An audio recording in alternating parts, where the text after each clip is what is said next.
Well, hello, everybody, and welcome back to another Knife News Roundup. Got our fabulous, world famous, brilliant co host, Rod from RJ's Knives. Wow. I don't know that I deserve all those accolades. I got on a roll, I couldn't stop. But anyway, welcome back to another week here. Unfortunately, we missed last week. That was due to my illness, but we're back at it here again and excited to bring you another show. So, how was your last, actually 2 weeks here, Rod? That was pretty good. Not too bad at all. Okay, great. Well, it's been a little bit light in the knife news, just not a whole lot out there. I Yes. did find just a few little things here, and this is kind of an older story, but Victorinox has decided to come out with well, I guess you would call it a multi-tool because they don't have, they're going to come out with a knife without a knife blade. How do you explain that? So they're coming out with a new knife without a knife blade. And I found an article from the New York Post, and it says the manufacturer of the iconic Swiss Army knife said that they're releasing a new multi-tool that comes without a knife. The CEO said in an interview with Swiss media outlet Blick that the company is concerned about the increasing regulation of knives due to violence in the world. So we kind of touched on this on the last show about all the knife laws that are being changed. Well, in Europe specifically, but they keep trying to change them here in the U.S. too. So it's worldwide.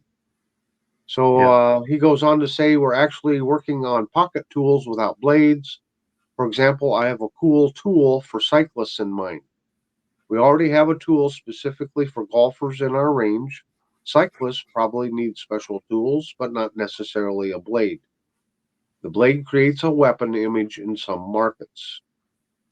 It goes on to say that the new versions are not meant to replace, other Swiss Army knife models. Right.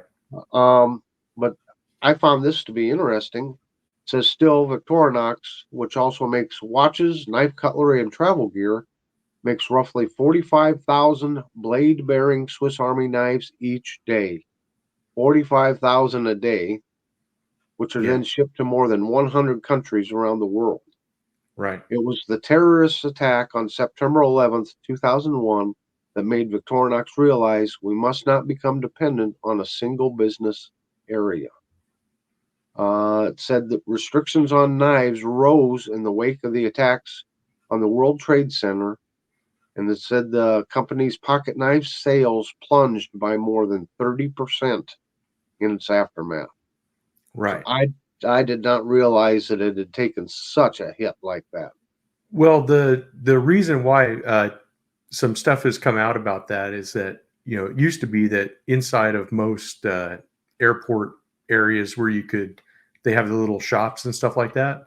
Yeah, A lot of them used to carry Swiss Army knives, sure. and you could buy one. So those all got taken out of the airports, Yep. and so that, of course, led to that drop in sales. But also, I think that having a bladeless multi-tool is Hmm. actually kind of a neat option for when you're traveling and you can go to somewhere and you don't feel like you're completely naked, when you Right. get off the plane, or you're in some area, or you're on a vacation and you have absolutely nothing. And Sure. you're like, because what are you going to do? You can go to your local gas station and see if they have a cheap knife that you can get and hope it actually has an edge. Yeah. Yeah. Or you can and then throw it away before you get there, or let the TSA take it, whatever. Sure. You can try to buy it back on eBay. Yeah. Right. Yeah. But I always notice when you get those group of knives, they're on eBay. All the good ones are taken out, and it's just yeah, like did you all the notice that? junk ones left. Yeah, Yeah. you're not gonna find a case canoe in there. No. No. So before we go any further, I got to point this out. It's just bugging me, and RJ and I have been trying to change it. I was playing with different formats here on StreamYard, and this banner that's up above me, and the one that's there. there. This one It's here. down in here. Down. Okay. Anyway, I can't get rid of those banners. We're going to continue to work on it. And boy, this technology is frustrating to me. Yeah, But we'll it's try not to get like it figured out.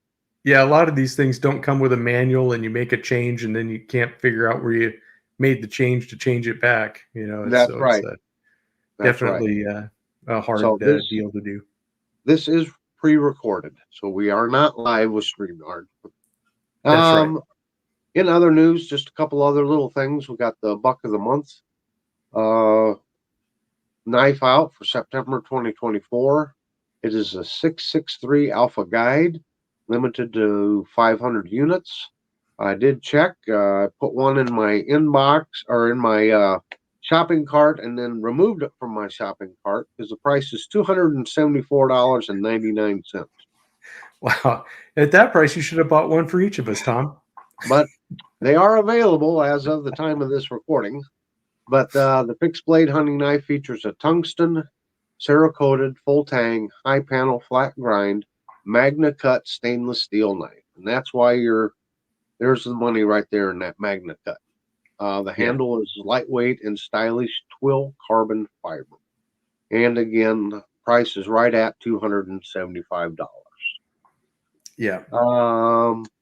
There's a case event going on at Ocean Hardware in Ocean, Indiana.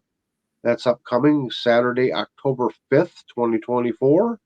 And it is from 9 a.m. to 1 p.m. And I know that splitting slices will be there. Probably Big J, John from JO Ventures. I think last year Radio Geek Blades was there also. But anyway, if you're in the Indiana area, why make sure and check out that case event. I know from watching the videos last year that the guys just had a blast there. There was all kinds of swag, great selection of knives, and they just had a lot of fun. Yep, for sure. It's just a little bit too far out of the area for me. Yeah. I checked it because they sent me an email saying, "Hey, can you make it this year?" And I'm like, man, I checked the mileage. It's like 800 miles one way. So, wow. Yeah. That's a bit of a trek. Yeah. Well, if I had some vacation time and I could put it in with a vacation or something like that, it'd be doable. But Right. Yeah. That's one long day's drive to run 800 miles. But yes, for sure. Yeah. So, one other little bit of news, I just found out that I'm going to be on with Mark. That's MBEDC. He does a live show on Sunday afternoons. So I will be on with him this week. And the show is at 3:30 Central Time. 3:30 Central Time. So that should be fun. Mark's really developed his channel quite well, and I enjoy watching his videos. Yeah, I was on his show one time. It was a lot of fun. So It was. So yeah, you'll have a good time. Just lastly, I would just want to wrap this up with a little bit with a reminder about the Knife Rights organization, and I'll put some information up on their organization and how they're looking out for you and I and knife users and how they fight to try to keep our knife rights intact.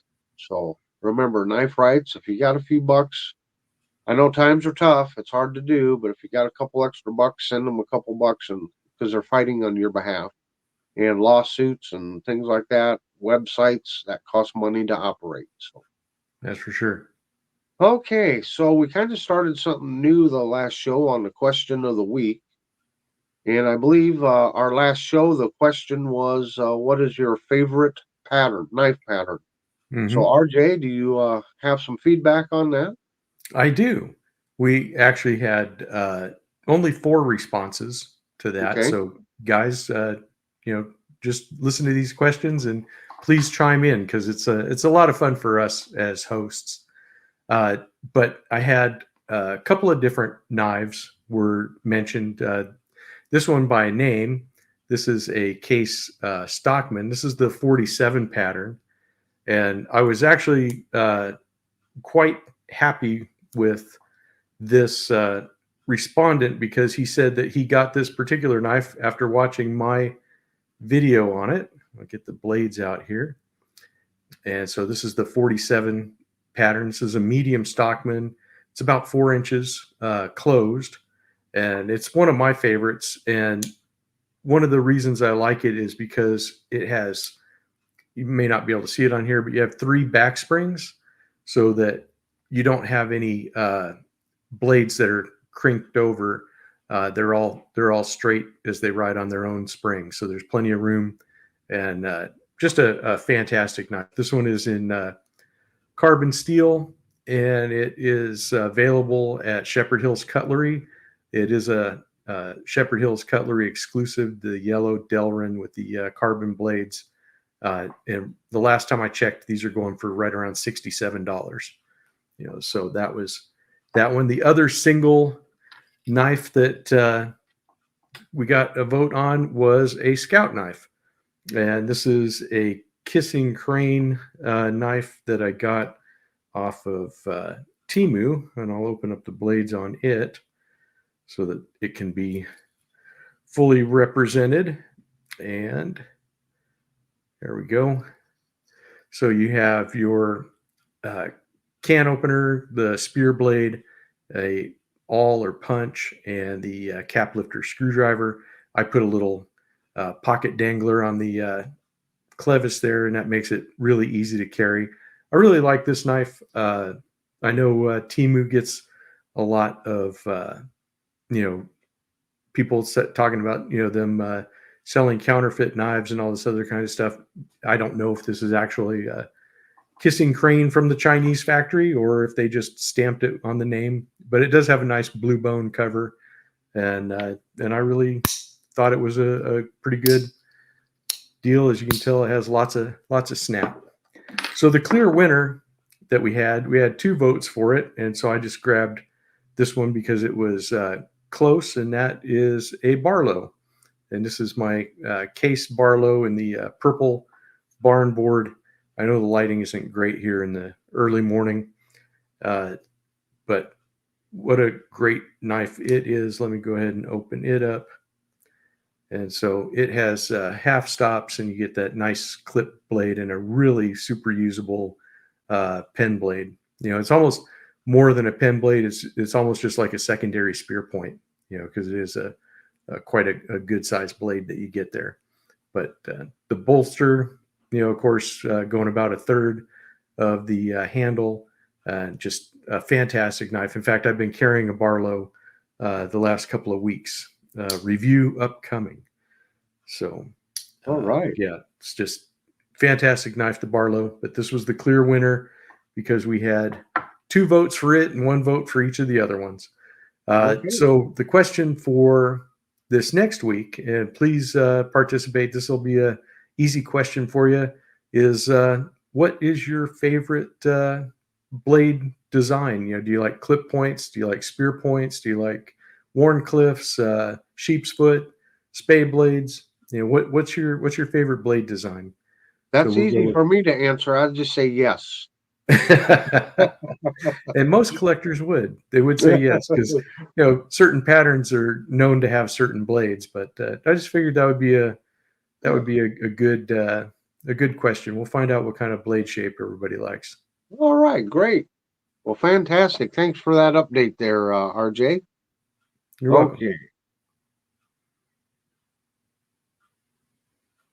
All righty. So next we move along to our most interesting video watched.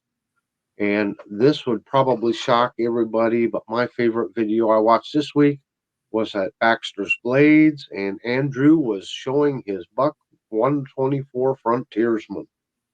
So why would you like that, Tom? I don't get it. I just watched it on a whim, just out of curiosity. Yeah, but, yeah. Nothing else drew me to it, but yeah, just fantastic, and he was excited to have that 124, and yeah, I understand why he's so excited. So that's Baxter's Blade, and of course we'll put links to all of this down in the description box. So, and yourself there, Rod. Well, I have actually a couple because we were we were planning on doing last week's show. So if it's okay, I'll put some that were from last week and some Absolutely. from this week. But Paddy potato peelers, he had one about, it was titled, "Want to Collect Barlows? Here's Some History and Examples." It was a fantastic, video kind of going over the Barlow, kind of showing different types and everything. And I, have been on kind of a Barlow kick here lately. So that one fit right into my wheelhouse. Also, another knife that I've been interested in, I have a couple of them, some of the Remington knives. Jersey Knife Guy showed off his collection, and it's just called Remington Knives. And he had, as Pete does, he has, a bunch of them, and they're all, superb examples. Sure. Super clean, just really nice knives. So if you like Barlows, you like Remington knives, those are a couple. Also, Rasputin's Castle had one called Last Men Standing, Companies That Survived the American Cutlery Collapse. Mm-hmm. And that video, it goes over a very interesting time in American cutlery, between like the 1920s and the 1940s, because that was when a lot of companies went out of business. That was when a lot of American manufacturing kind of started to go overseas with knives. That's when, they started bringing in, there was competition from Germany and, from England and stuff like that. And some crazy stuff happened. In fact, a piece of history I just found out, Remington in the 1930s, with their knives, they went to Congress because there had already been a tariff enacted against German knives, Right. to stop them from flooding the market. And so, they already were at a almost a 100% tariff. And Remington actually went to Congress and asked for more restrictions on German knives. And they were like, "What? Yeah. You want more than 100%?" So it was, it's kind of funny, but it's just very volatile market conditions with the depression and everything. Mm. And then really how the knife companies that continued on were all very heavily involved in the World War II, production of knives and other military equipment. Right. And that was what saved a lot of those companies from actually, going bust and being gone. So really interesting time period, really interesting video. You can get a good overview of that. And then another one that Paddy did was building a collection of Arthur Wright and Son handmade British knives, Okay. which on Friday I'll be putting out a video on my very first Arthur Wright knife. Oh, very good. I found, and I think you guys will like that. Anyways, you can see what he has, and then you can see what I have on Friday. But of course, I think this comes out on Saturday, so it'll be out there. If you didn't catch it on Friday, look it up. It'll be my latest video. So Sure. Please watch that and enjoy it. Great. For a channel highlight, I guess this week I'd like to highlight Splitting Slices. Byron's just been doing some fantastic things. Great partner here in the community, always helping people out. I know he's helped me out. He's supported me a lot. And he's at 441 subscribers. I do know he's planning on a 500 sub giveaway coming up here. So, hey, everybody, head over to Splitting Slices. Let's help Byron out. Let's help him reach his goal of 500 subs there. Yeah, for sure. Yep. Okay. And do you have a channel this week there? Well, I have one from last week and I have one from this week. Well, go for it. You can see the pattern. Yeah, I can. That's fine.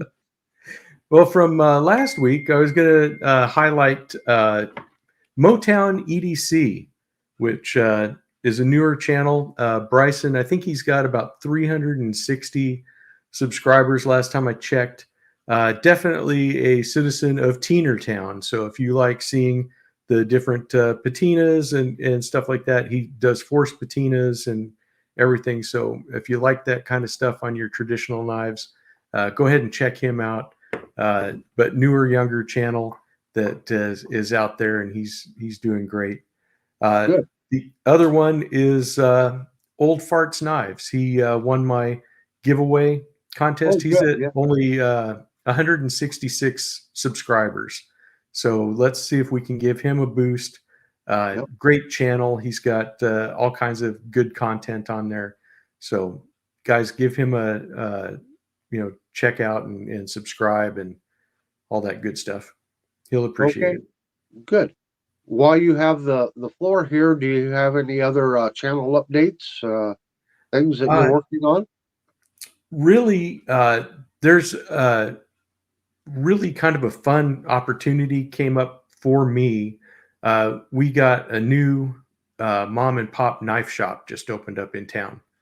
So I was talking to the owner, and gave him a couple stickers, and he was saying that in October is when he really wants to do like his big grand opening, but he's getting his e-store and stuff set up. So when he gets his all his e-commerce stuff set up, I will get links and stuff like that for it. But I mean, he carries Case, Buck, Kershaw, Moormaker, Cattleman's Cutlery.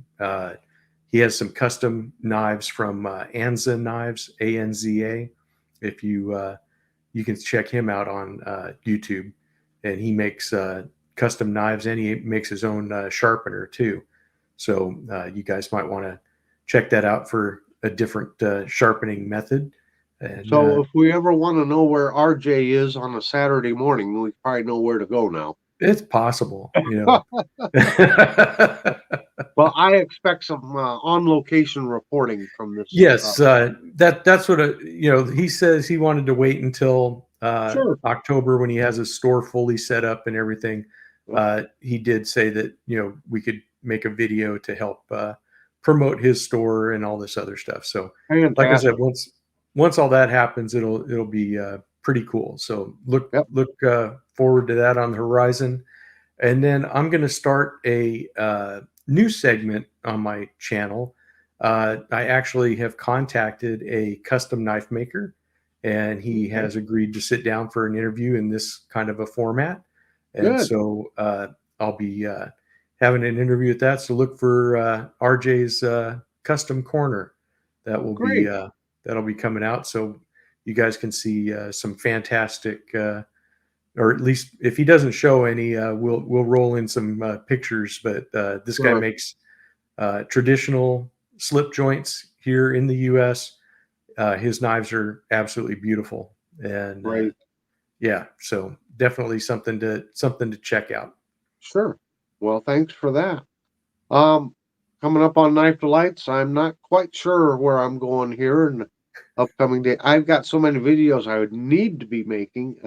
I've promised an overview of my camp knife collection, and I know people are wanting to see that, and it's just trying to get that all organized. Ray from North Star Knife Review sent a box of traveling knives, so I've been going through those. And also in that, very interesting, was a marbles safety. We call it a hatchet. They called it a pocket axe, but it's a small, hatchet with the safety guard to it. And he dug it up in his backyard. I think he was working in his garden or something. He found this thing, so we don't know how many years that thing is laid buried. And it looked in rough shape, but I've started restoring it, and things are coming along on it. And so, I'll give some updates as I work on this. This is going to be a long project. This isn't a Saturday morning type thing. This Right. might take a while. So I'll try to give updates as I'm going along, and then maybe at the end I'll compile all the updates and make kind of a video of the whole process. But so that's quite a challenge, and that's going to take a lot of time working on Yeah. that. What a historic, it was probably made. Well, the patent, it says it was patented in 1898, and I looked it up online. So, and the anticipated expiration of the patent was 1915. So that kind of puts the date range when this thing was made, Yeah. between 1898 and 1915, because after the patent expires, there's no reason for them to print patented on it anymore. So usually they drop the stamp of the patent on there. Right. So it's one of Marble's very early hatchets, if you will. Yeah. So, well, I think we'll wrap things up for this week. Rod, any final words? No, not really anything other than everyone go out, be safe, enjoy your week, and just be good people. Well, I concur with that, and I'll just end with have a very delightful week. We'll see you next week here on Knife News Roundup. All righty. Bye, guys. Bye, everyone.